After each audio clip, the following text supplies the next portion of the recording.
The Lord is our shepherd, I shall not want. Him maketh I like down in a green pasture. Him leadeth I beside still water. Them him restoreth I soul. Him leadeth I in the path of righteousness for him name's sake. Yea!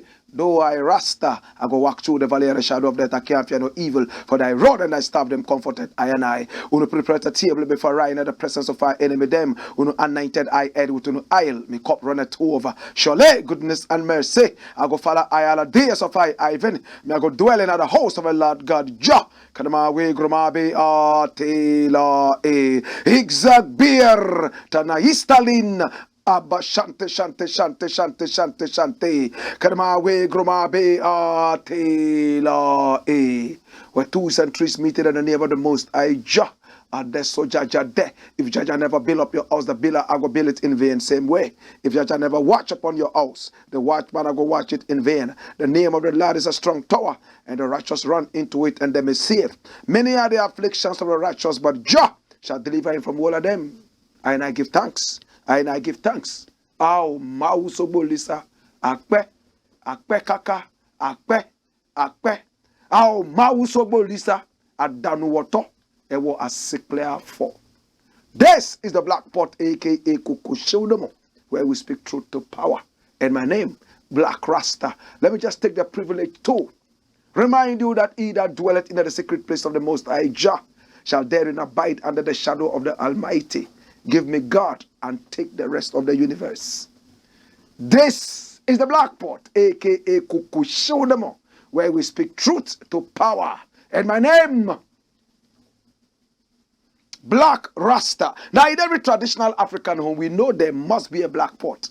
Now, the black pot is very, very significant in the lives of Africans. How?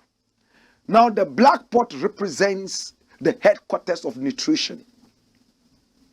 So many different ingredients of so many different tastes, colors, sizes, aromas, and smells all find their way into the black pot. Allow themselves to be subjected to some amount of heating. They produce one homogeneous product known as food to nourish you and I.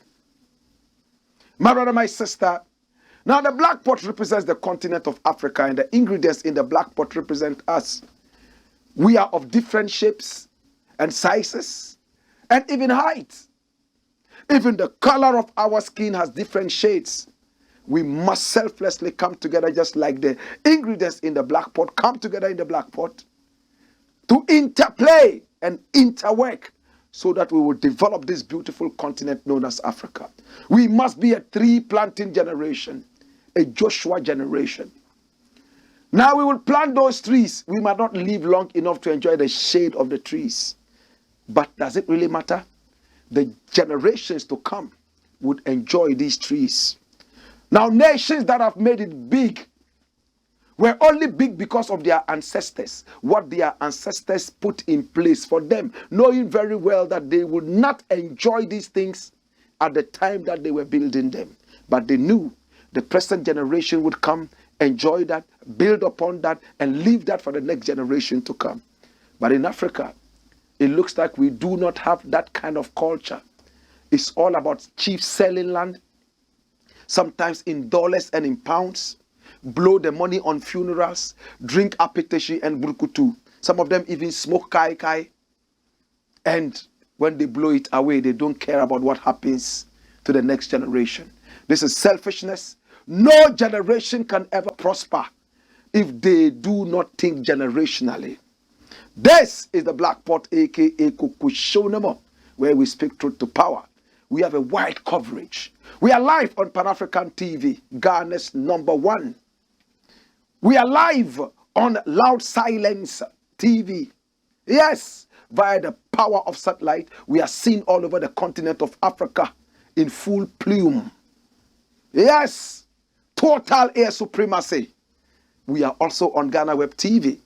At the same time, on our own TV, the Black Empire TV. This is the Black Pot, aka Kukushonemo, where we speak truth to power. And pick up our numbers. Let's do business together. What are you into? Yes, come and do business with us. Your business will be seen all over the continent of Africa.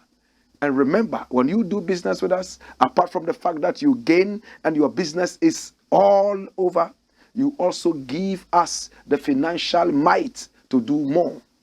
Many people have asked me, Blakk RASTA, if you ever become president of this country, what would you do differently? It's very simple. I will not build roads, hospitals, or even schools. We have them already. We don't have a maintenance culture. We will maintain them, but what we shall do differently is this. We shall change the mindset of the people. We shall rewire the minds of the people.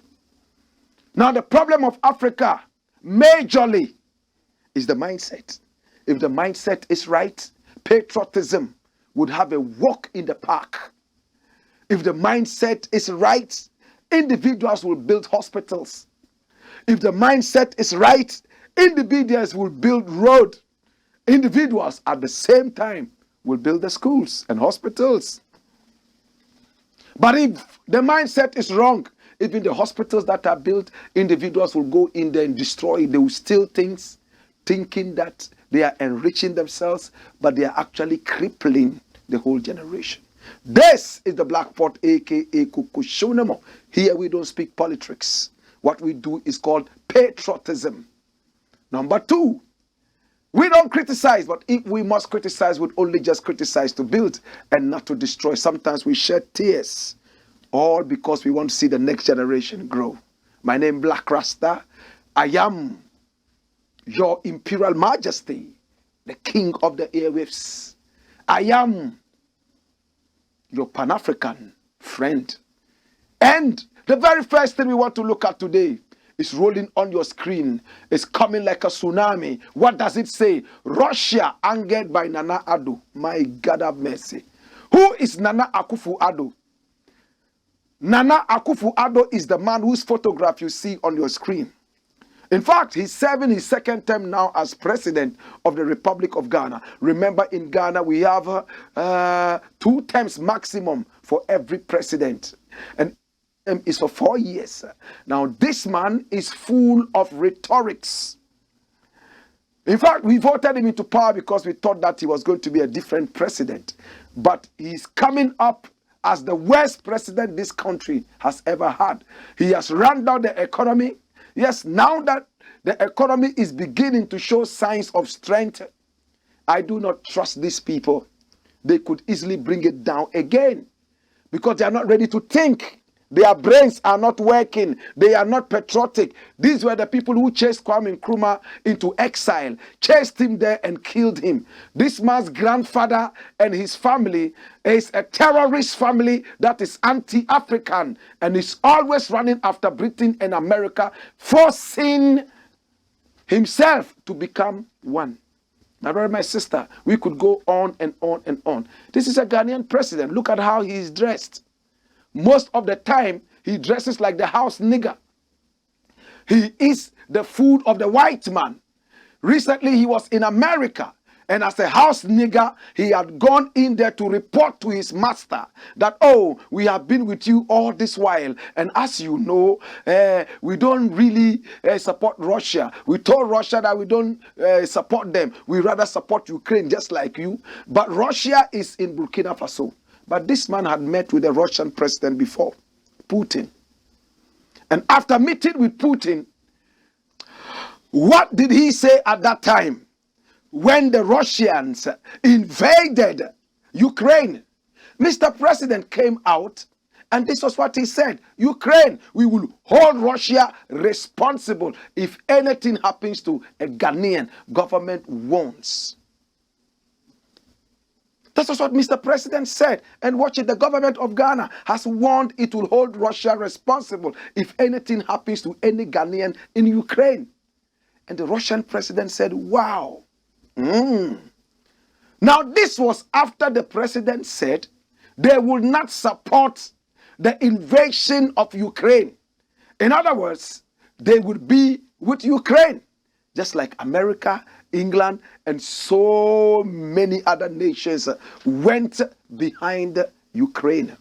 Now watch this. Ghana condemns Russia's unprovoked attack on Ukraine. Come, let's read it. Come. What does it say? Watch it. It says, Ghana has condemned Russia's unprovoked attack on Ukraine and called for a withdrawal of troops and an end to the war. This was made known by Ghana's Minister for Foreign Affairs and Regional Integration, Shirley Ayokor-Botchwey, in a tweet on Thursday, February 24, 2022. And that's this Ayokor-Botchwey sitting down there. Ghana had drawn the line so clearly. We do not support an invasion. We do not want this. Now watch this. Russia-Ukraine war. Ghana will not recognize any forcefully acquired territory. And this is Ayokor-Botchwey saying that on behalf of the president of Ghana. Of course, we will not tolerate any invasion. We would want you to sit down and dialogue. And I'm sure that at the end of the dialogue, there will be a certain reasoning. Some agreement will be reached. We do not want to live in a world where it's all about arms. It's about bombs. It's about killing and bloodshed. Today, as it stands, a lot of people are dying in Russia. Some Africans have even been forced into the Russian army. Prisoners, African prisoners in Russia are right there in the Russian army, and they are being killed time after time. They don't have enough training. They've been forced into the war like buffalo soldiers, and they are being killed night and day in Russia. In Ukraine, they are also suffering a lot of casualties. Now, the West continues to arm Ukraine to defend itself. For the first time, we saw petrol bombs being handmade by Ukrainians. Ukrainians coming from all over the world where they were working or sojourning to come straight back to Ukraine and defend their country. We pray that this war comes to an end. But Mr. President is a house nigger. Come! Who is a house nigger?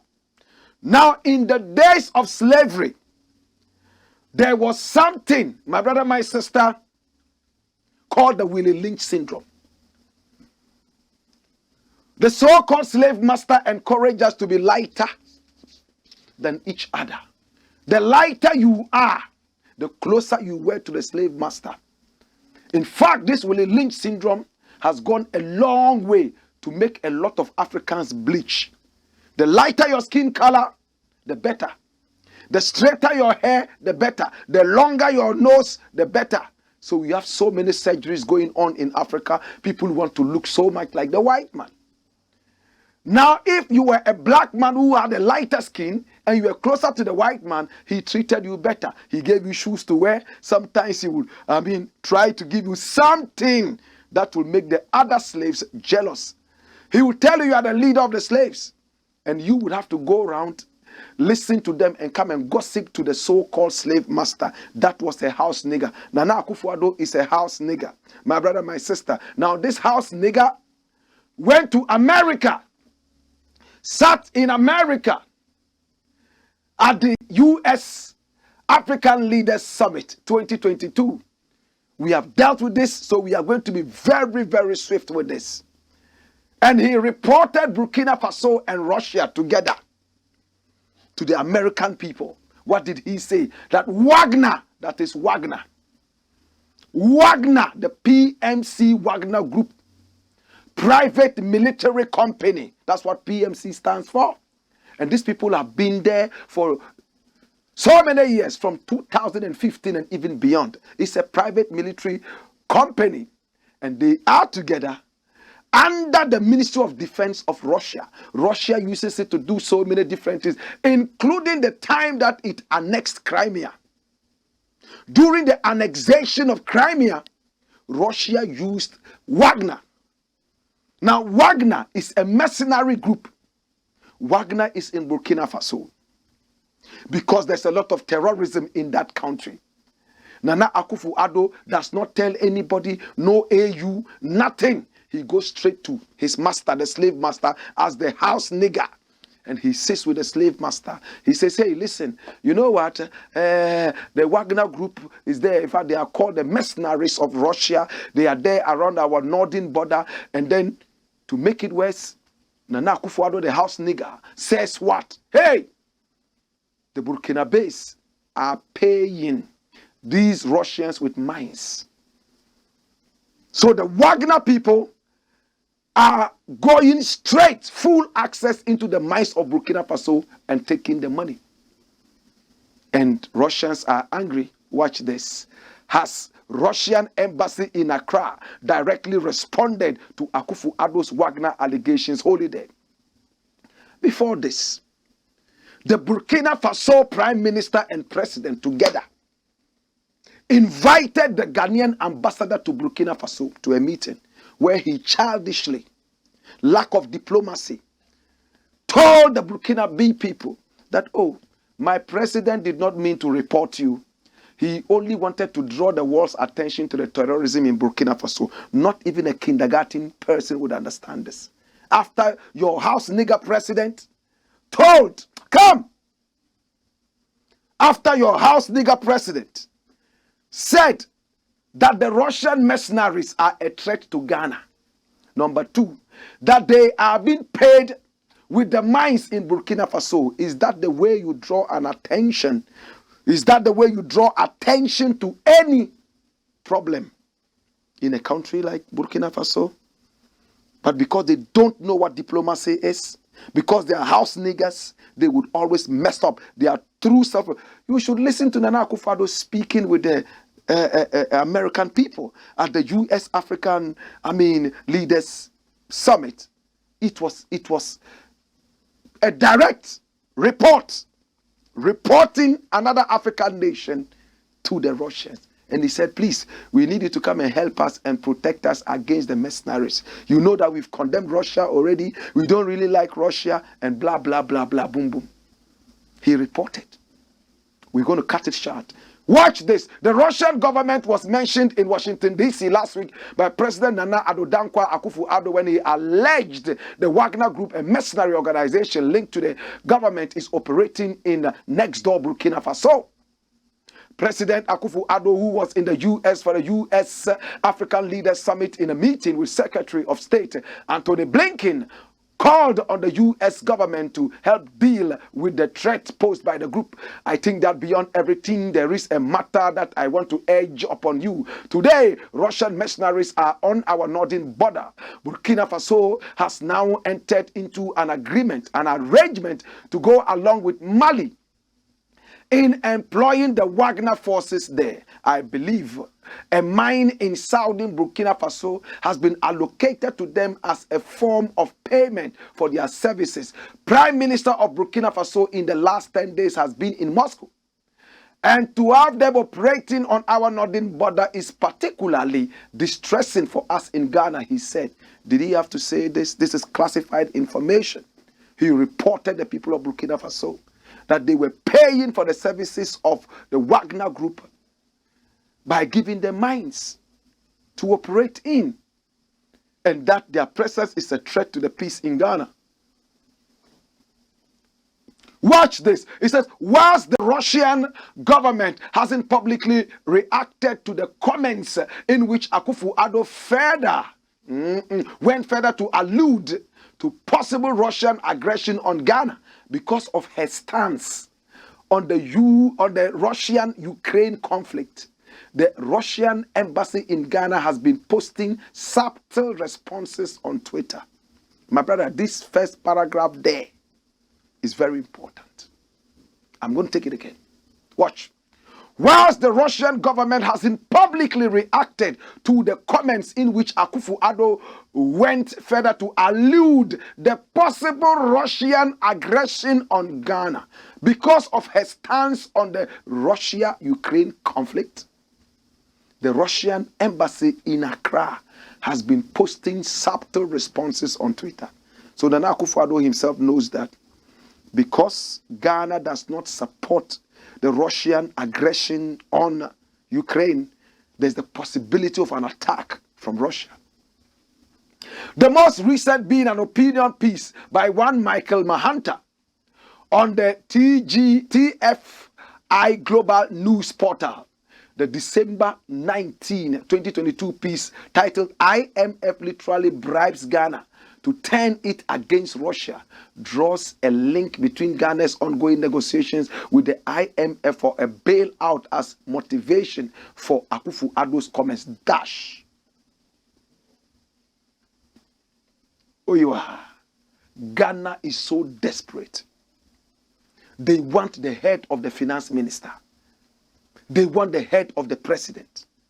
Inefficacious, abysmal performing president and his team. My brother, my sister, they want them out.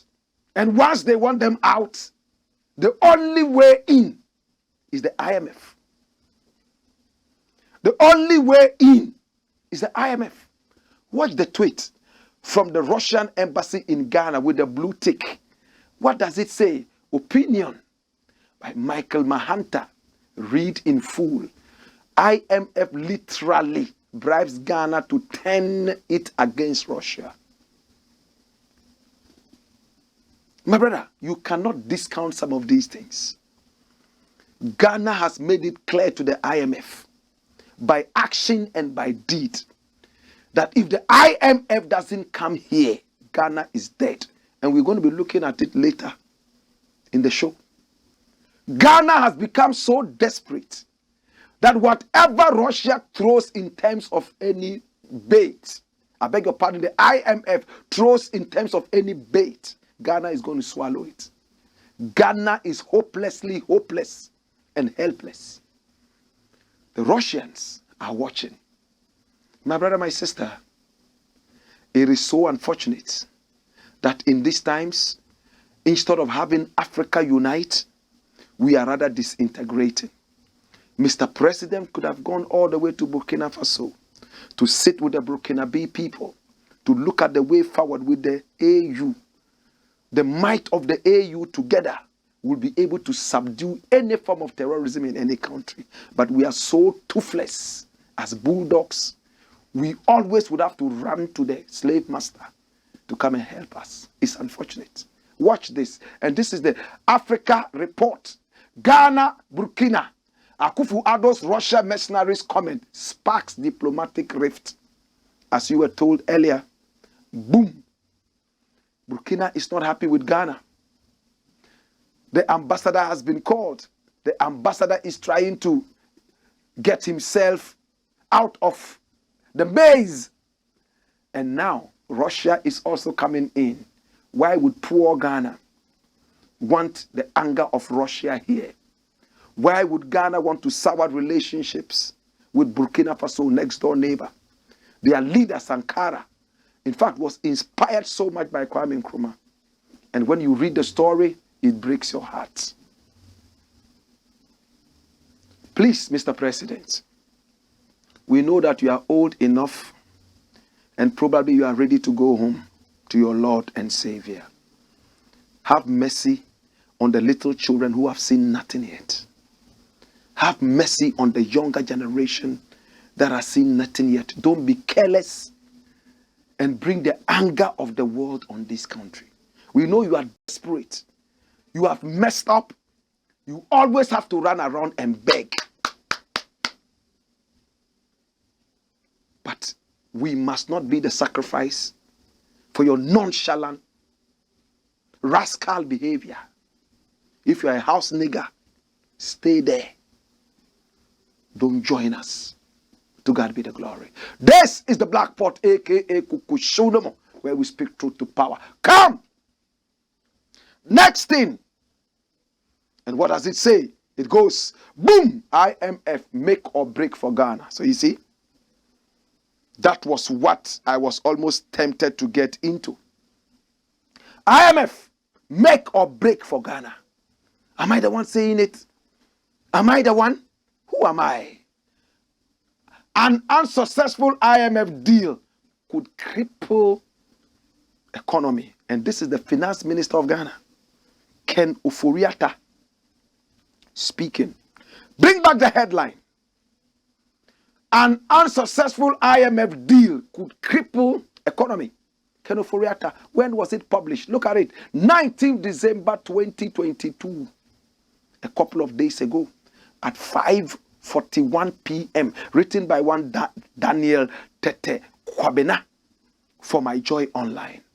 Hey, come!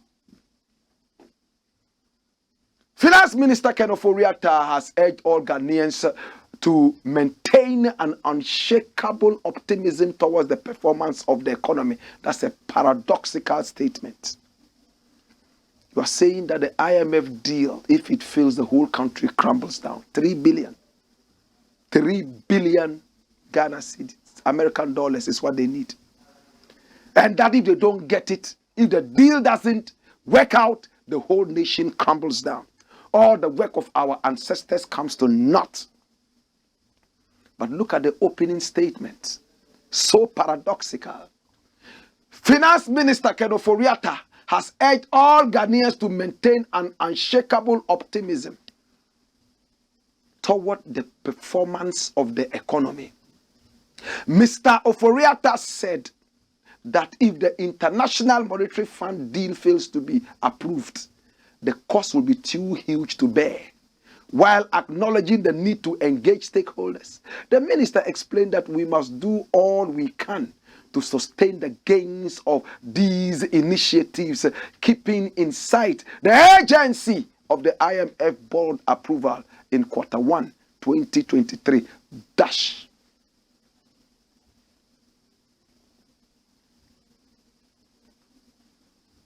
Bros, I don't know how you're feeling, but I know how I am feeling. That a country that was independent from 1957, several years, over 60 years of independence, we need 3 billion American dollars, without which this country fizzles into nothingness.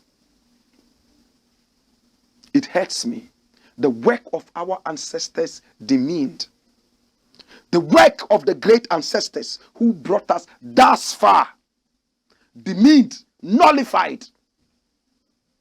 All because of bad leadership and wicked governance. Nkrumah did not reach a quarter of this nonchalant behavior. My brother, my sister, they kicked him out and said that he had destroyed the economy. Today, look how far they have taken us to. Now IMF comes in. They announce a premature agreement that, oh, it's a staff level agreement, SLA. But the announcement is so important that it will calm nerves. And because the West is in charge of the IMF, the West will make sure that wherever the IMF goes, it seemingly succeeds. The West will put it in your mind that without the IMF, you are useless and you are dusted. Done. So before you get to the IMF, they have already prepared it as a political weapon. Listen to what the next house nigger is saying. This is Ken Ofori-Atta. And what is he saying? If we don't get the IMF deal, we are effed. Jesus have mercy. It hurts me. Hey. So all the work we have put into this country, all the work of the farmers, breaking their back to produce almost everything. Listen, in Ghana, we have even started planting apples, even though apples will never do well in the tropics.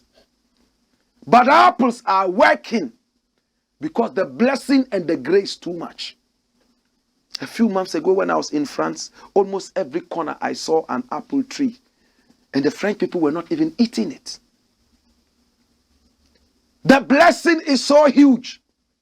Yet the blessing has been turned into nothing. What can't we plant in Ghana? In fact, when you even spit on the sidewalk, it grows. Yet we are always in debt. Corruption has become our middle name. Our politicians are so egotistical. All they care about is their pockets. Our chiefs, a lot of them have no common sense. All they do is to sell land, marry tens of women who they can never satisfy because they already have erectile dysfunction. Yet, to embellish their alter egos, they marry women that they cannot service. And some smoking driver somewhere takes advantage of these women. It's most unfortunate, brethren. IMF make or break for Ghana. My prayer is that IMF should not come. If IMF does not come, let us see how these guys in power with no common sense will be able to drive the economy. Where's the Greek minister? Any country that fails, it means its agriculture has failed. Too much talking. Tokenism. Cosmeticism. They talk. Cosmeticism is what they throw around. My brother, my sister, no country would ever be independent if its agricultural sector fails. You can have all the gold and the diamond. As long as your agric does not work, you are finished. It was one of the things Sankara used in Burkina Faso to turn that country around. When he came in, what did he say? We are not going to know IMF. We are not going to know World Bank. Farmers work. And the farmers said, yes, we will. A landlocked country. In Burkina Faso, there's no sea. They have no access to the sea. So they don't have sea fish. Yet, they feed us with tomatoes. They feed us with fresh carrots. We who live in a country that is surrounded by water. Everywhere you go in Ghana, there's water. Yet we do not have enough tomatoes.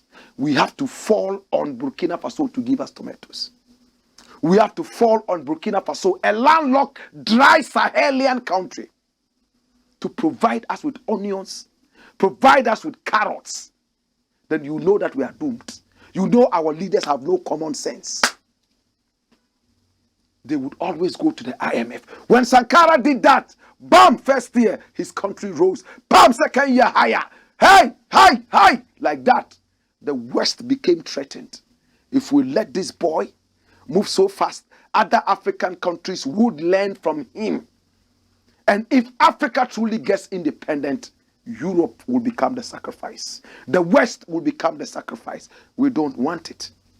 We want Africa to continue to produce raw materials for our factories. They should not produce food to feed themselves. Tofiakwa, it will not happen. They got a house nigger like Nana Akufo-Addo in the name of Alassane Ouattara. Am I right? Not Alassane Ouattara. Alassane Ouattara. Kampori! Alassane Ouattara is another house nigger though, and he's in the La Côte d'Ivoire. They got Blaise Compaoré, and he assassinated Sankara, and the story came to an end. But remember Sankara, before he died, he told us something, and I'm going to close on that. What did he say? He said, and I quote, "He who feeds you controls you. Come! He who feeds you controls you." I wish that would be the next quote. But I have a different quote for you. When we return, I'm taking you on a journey of history. Hey! Wayo!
Blackpot. Coco show, man. This is the show. It's called the Blakk Pot, aka Kukushonemo, where we speak truth to power. And remember over here, we don't talk politics. What we talk, we call it what? Patriotism. Come follow me.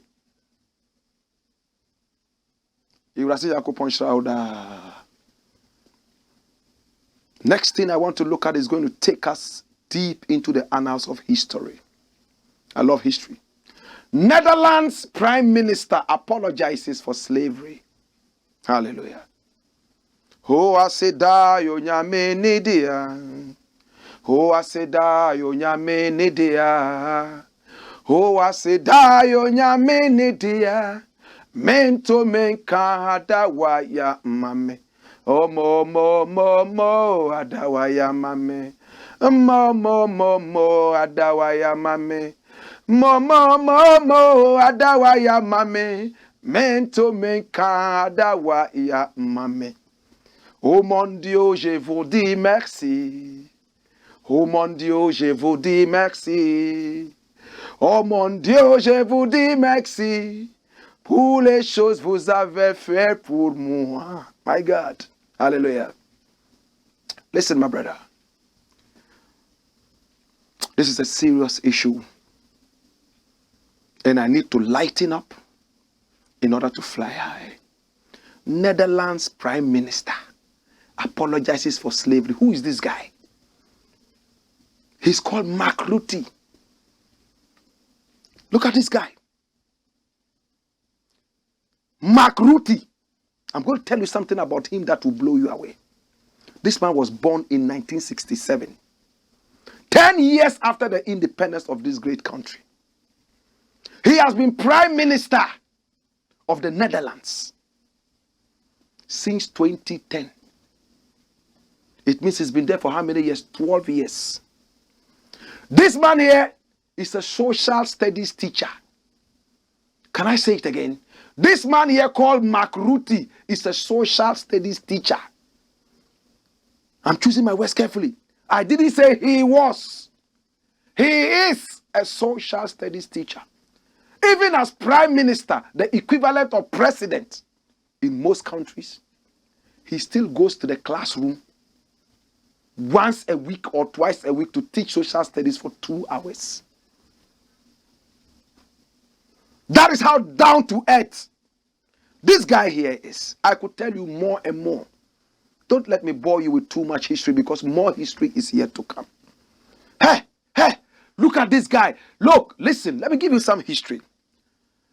His country,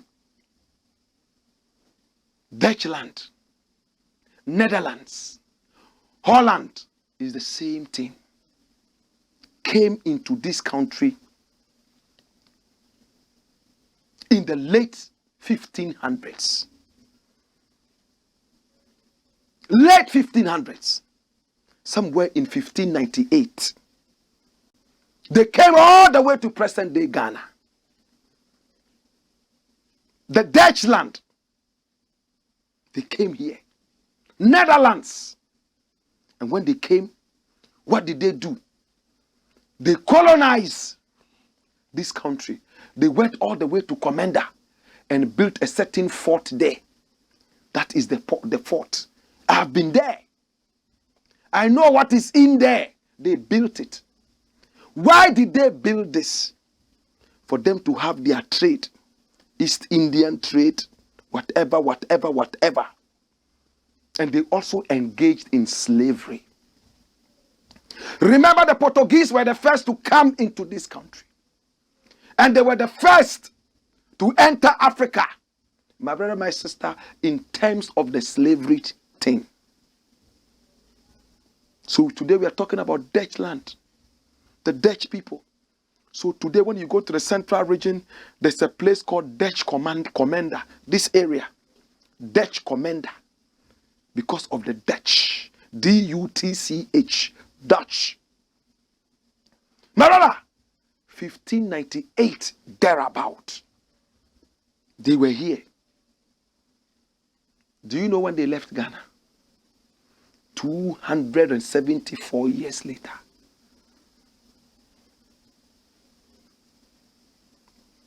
They left here somewhere in the middle of the 1800s. 274 years. And that was when they handed over this country to the British. In fact, as a good for nothing country. Can I say it again? The Dutch handed over the Dutch Gold Coast.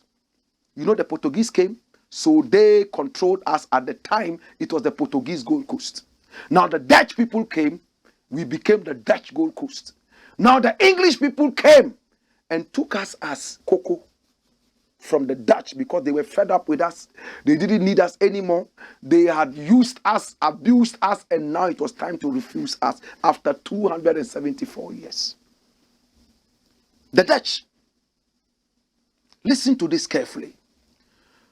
When they lost interest in the so-called Dutch Gold Coast, they invited the English, and then the English came and took over this country. And now they were saying, Dwee. They were going back. Hey, listen to what they did. The Christianborg Castle, they were in charge of it. Taking slaves.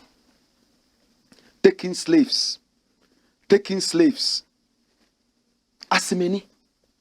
Go all the way to the Addo Bridge area. There's a statue, a man holding keys and a gun. As many was serving them, even though he was from the royal family. And what happened? He was the one who was able to trick them and do so many different things. We won't go too much into history. But the Dutch remained in this country for 274 years. And interestingly, before they left, a quarter of the whole region could speak fluent Dutch before the English came. But remember that the Dutch did not colonize only Ghana, or at that time called Gold Coast. They colonized 6 other countries. Apart from Ghana, at that time called the Gold Coast, they went to Namibia, took over Namibia. After Namibia, they went and took over South Africa. After South Africa, they were in Senegal. They took over Senegal. My brother, my sister, they were also in Angola. They took over Angola. The Dutch. Listen, the transatlantic slave trade, the Dutch may not have done as much as the British and the French. They were responsible for 5% of slave trade. The English people, boof. French, boof.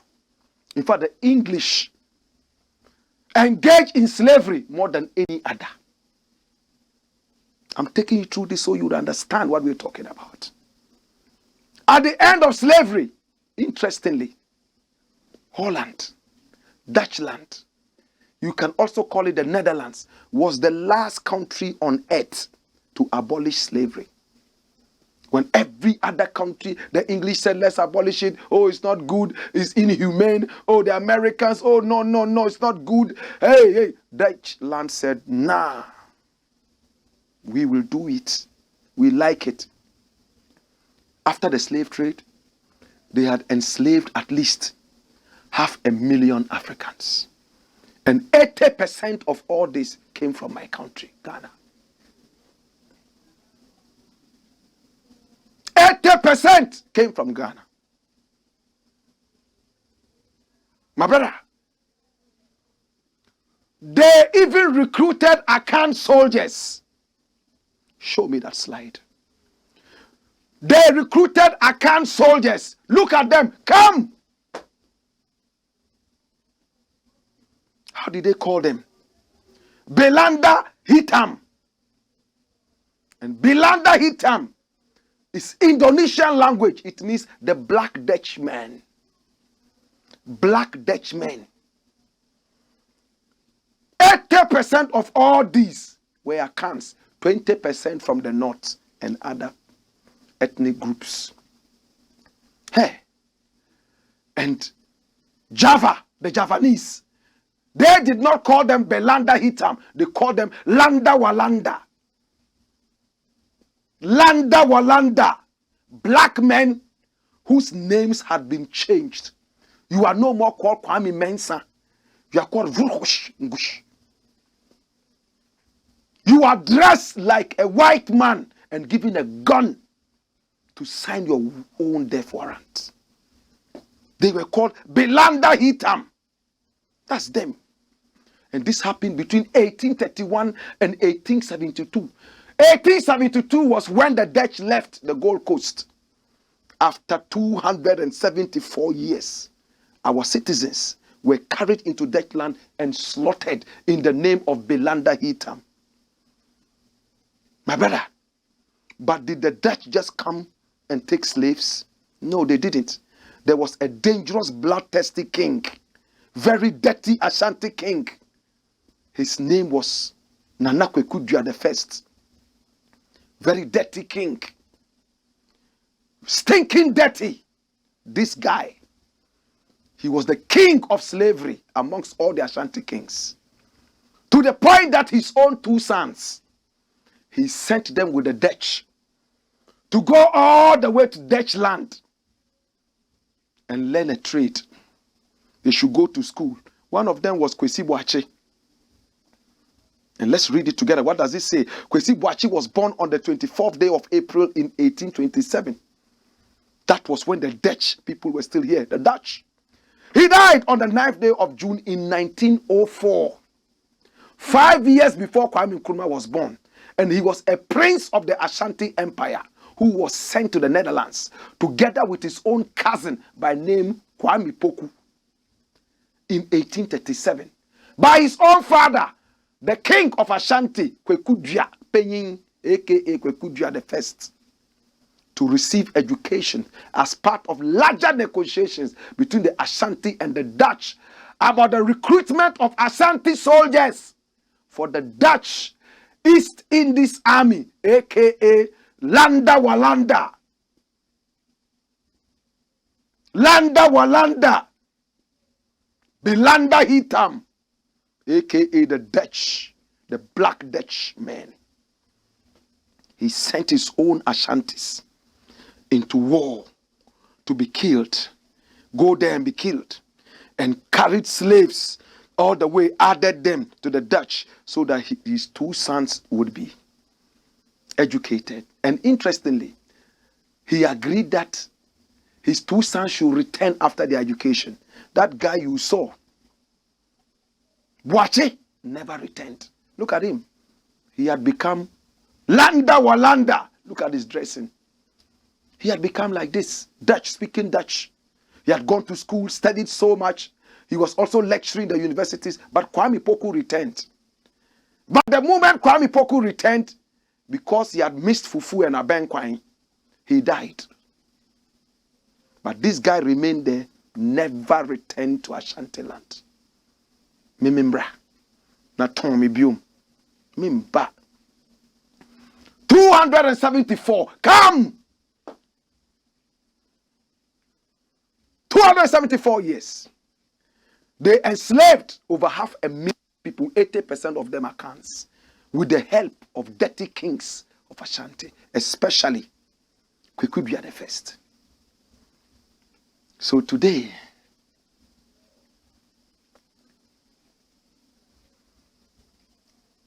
and Kwekubia himself, was born somewhere in 1797. Yes. This guy. Bloodthirsty slave trader and murderer. In fact, he used to slaughter people for amamre. Today, Makruti has apologized, and something interesting happened when he apologized. Roll the guns. This is CNN. Follow me. That Prime Minister apologizes for the Netherlands' role in the slave trade. Roll the story. Dutch Prime Minister Mark Rutte apologized Monday for the Netherlands slavery past, which he said continues to have negative effects. Rutte's comments were part of the Dutch government's wider acknowledgement of the country's colonial past in an official response to a report entitled Chains of the Past by the Slavery History Dialogue Group, published in July 2021. For centuries under Dutch state authority, human dignity was violated in the most horrific way possible.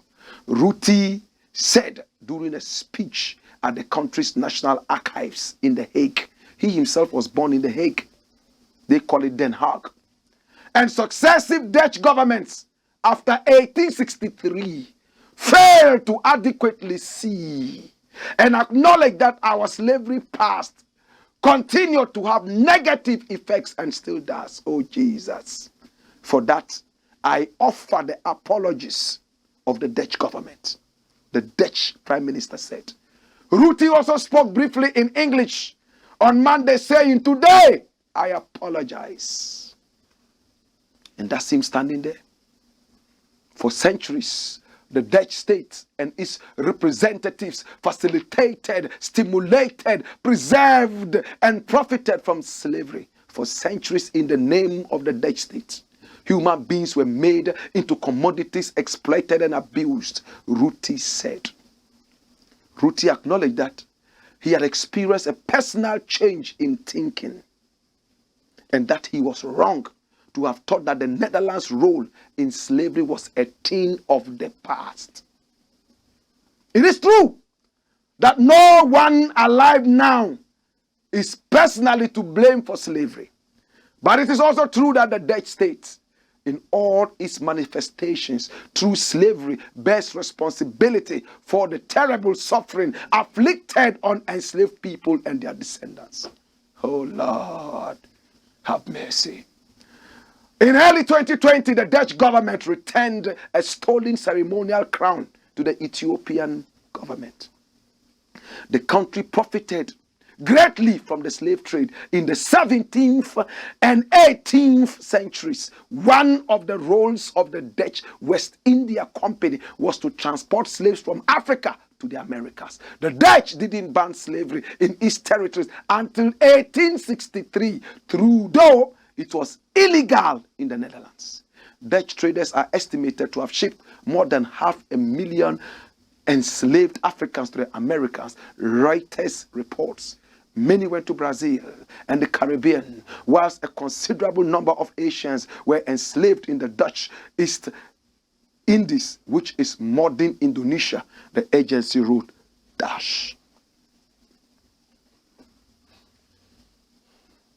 My brother,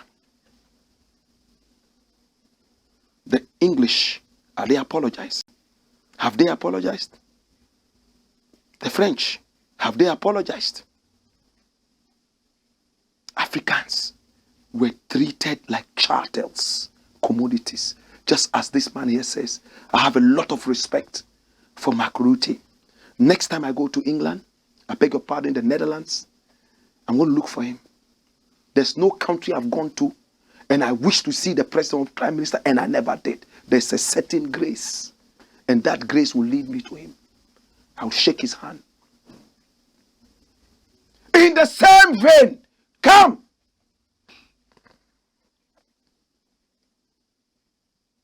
Ashanti must also apologize. What are you sitting there for? Ashanti must apologize. 98% of all those, my brother, my sister, that the Dutch took from this land came through Ashanti. Ashanti must apologize. Dagomba must apologize. In fact, one man must apologize on behalf of Ghana to make it best. The AU president or leader, whatever they call him, must apologize on behalf of the whole of Africa. It takes two to tango. They did not come in by force. Yes, later they did. But in this case, the kings supported this heinous, dirty crime with dirty minds. So when you are celebrating your kings, choose the wise ones and spit on the dirty ones like Nana Kweku Dua the First, aka Nana Kweku Dua Penyi. Africa must also apologize. When are you apologizing? Or are you waiting for me to become the president of Africa to apologize?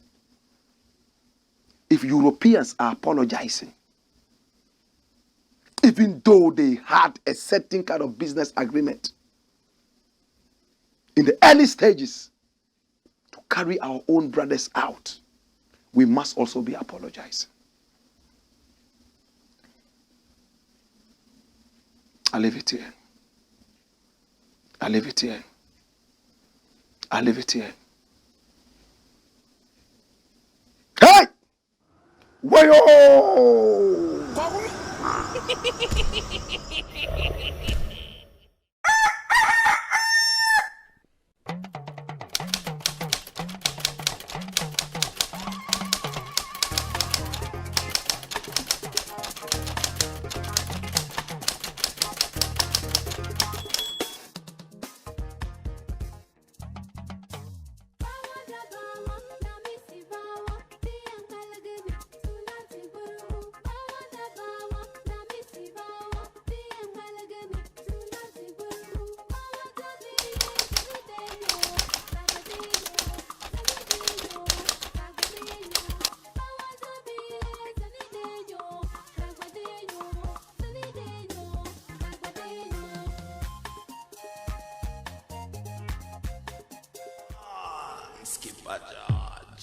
Blakk, Coco show man. This is the Black Pot, aka Kukushonum. I'm about to go. And I'm going to look at the last story. To God be the glory. To God be the glory. What does it say? Asset declaration against corruption. I will find time and go deeper. Anybody who is not able to account for what he has is a thief. Why is it difficult for us as office holders and those who aspire to take public office to say what they have? The biggest thieves are the politicians. They have 10 houses. They will put family members' names on the houses. Then they will tell them, I'm just putting your name here. Oh, it's not for you. It's for political reasons. If you're not a thief, if you know that you acquired this genuinely, why must you fear even if you had 1 million houses? If you got them through hard work. Because you are so interested in coming to steal, to enrich yourself. Hey, this thing must be taken serious. Watch the headline. Don't shroud asset declaration in secrecy. Anti-corruption coalition. This is from City Newsroom. The Ghana Anti-Corruption Coalition, GACC, has said the declaration of assets should not be shrouded in secrecy as doing so can defeat the objective for the passage of the Conduct of Public Officers Law. Ghana has an opportunity to truly strengthen our anti-corruption fight through the conduct of the Public Officers Law. Dash. Umpewe opede kaya mutu. Bra! Come to me, I'll show you what I have. 2 pens, 6 million books, a table that I sit on and write. I'm proud of what I have. But in Ghana, oh, I'm Bobra. Braben, Chrono Brano. Braben, u papa and Bobra. U papa we books nkwa. Me papa na Bobra. On wa Bobra, I seen 9 by 30. Or 9 by 1 million. Ne yerum by 33. Me papa de no a flea. No pe bled, papa. Pe bled. Yo. Barbara, my sister, it's time to declare access. It's time to fight corruption. It's time to be loyal. It's time to be patriotic. If we are able to do that, this country would be better than the Garden of Eden. I am gone. I am gone. Makramo. Muni yaminko. Muni yaminko. Muni yaminko. Whoa!